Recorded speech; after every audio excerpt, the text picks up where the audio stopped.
Grotte des Aigles, 6 juillet 1793. Poussé par cet instinct qui vers l'homme m'attire, j'ai franchi ce matin le seuil de mon empire. J'ai mesuré de l'œil la chute du torrent, j'ai touché de la main l'arc-en-ciel transparent. Et d'un pied plus hardi, quelle audace accoutume, passer le roc tremblant sous la voûte d'écume. Dans l'herbe, au moindre bruit soigneux de me cacher, et les pieds nus, de peur qu'on m'entendît marcher, suivant dans ses contours le ravin qui serpente, de ses monts, pas à pas, j'ai descendu la pente, jusqu'au bord d'une gorge où j'entendais parfois mugir les bœufs du pâtre et chanter une voix. Là, tapis sous la feuille et dérobés derrière, les troncs des châtaigniers qui bordent la clairière, sans être découvert, pouvant tout entrevoir, j'ai vu ce que mon cœur aimait à concevoir. Une scène de paix, d'amour et d'innocence, que l'on rêve la nuit et qu'éveillé l'on pense. Imaginez, hélas, d'un temps qui nous a fui, que comme un souvenir tout homme porte en lui. Des chèvres, des brebis de grâce génissent, celles-là se pendant aux fleurs des précipices, celles-ci dans le pré plongeant jusqu'aux genoux, ruminées en paissant sous des buissons de houx, tandis que des taureaux, jouant sur les pelouses, penchant leur tête oblique et leurs cornes jalouses, sur leurs jarrets dressés, choquaient comme deux blocs, leur front sonore et lourd, retentissant des chocs. À l'angle d'un buisson, sous un tronc de charmille, un jeune montagnard, près d'une jeune fille, sur la même racine étaient assis tous deux, seuls, n'ayant que le ciel et les bois autour d'eux. Il gardait sans souci ses troupeaux dans la cloche, comme un appel lointain teintait de roche en roche. Laissait veiller le dogue ou chantait quelquefois, pour qu'un chevreau perdu se guidât sur la voie. Les coudes appuyés sur ses genoux, le pâtre penchait son front chargé de cheveux noirs sur l'âtre, où fumait parmi l'herbe un reste de tison. Et, regardant le sol, du bout de son bâton, il semblait au hasard écrire sur la cendre. Sa rêverie avait quelque chose de tendre. Quand il relevait son front de ses genoux, qu'il ouvrait au grand jour son œil limpide et doux, dans le pli gracieux de sa lèvre ridée, on voyait en passant sourire son idée. Et quand de son amour ce regard s'inondait, un soupir contenu de son sein débordait.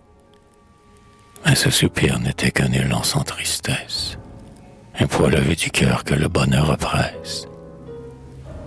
La jeune fille avait cette fleur de beauté qui n'a mûri encore aucun rayon d'été.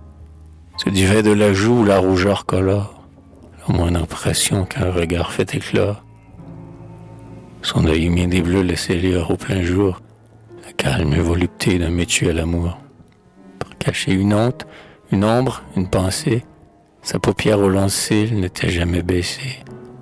Son regard posait, confiant, affirmé, comme pose une main dans la main d'un ami. Un réseau noir serrait ses cheveux dans sa maille, deux tresses seulement descendant sur sa taille, où quelques blanches fleurs des prés s'entremêlaient. Sur l'herbe derrière elle, en blonds anneaux roulaient. Un étroit corset rouge embrassait sa ceinture. Une robe aux plis lourds et de couleur obscure lui venait à mi-jambe et laissait voir ses pieds, nus et blancs, sur la mousse au soleil appuyée, comme dans des débris dont la terre est couverte. Deux pieds de marbre blanc brillent sur l'herbe verte. Ses doigts tressaient l'osier, tandis que son regard, dans le vague du pré, s'égarait au hasard. L'heure ainsi s'en allait l'une à l'autre semblable. L'ombre tournait autour des troncs noueux d'érable. Le bœuf rassasié sur l'herbe se couchait. Des dormantes brebis l'agneau se rapprochait, sans que les deux amants, ivres de solitude, changeassent de bonheur, de regard, d'attitude. On voyait, à la paix de leur long entretien, que leur cœur n'était pas vide comme le mien. À peine quelques mots, de distance en distance, s'écoulaient de leurs lèvres et troublaient le silence. Comme une eau qui s'enfuit d'un bassin transparent, s'échappe goutte à goutte et coule en murmurant.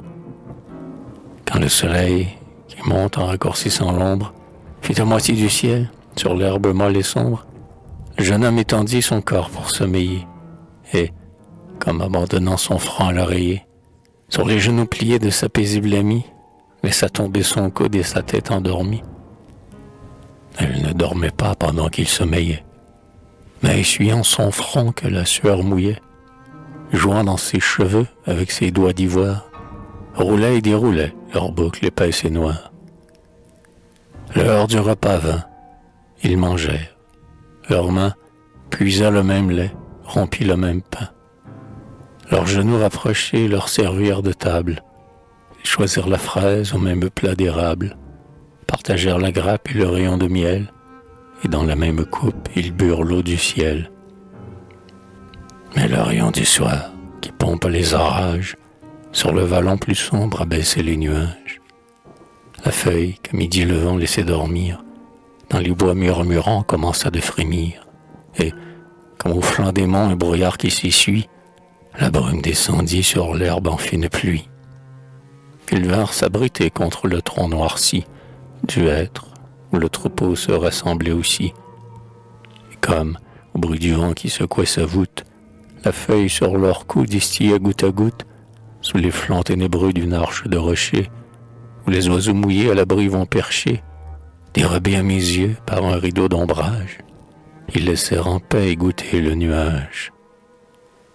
En écoutant de loin leur naïf entretien, jaloux, je comparais leur sort avec le mien, et le vent m'apportait quelques rires folâtres, où se mêlait la voix de la Vierge et du Pâtre. J'ai quitté cette scène, en portant dans mes yeux ce tableau du bonheur comme un rêve des cieux, plus dévoré du feu de mon inquiétude, plus seul dans ma pensée, dans ma solitude, et me promettant bien de ne plus m'approcher. Ces eaux, ma soif s'accroît sans s'étancher.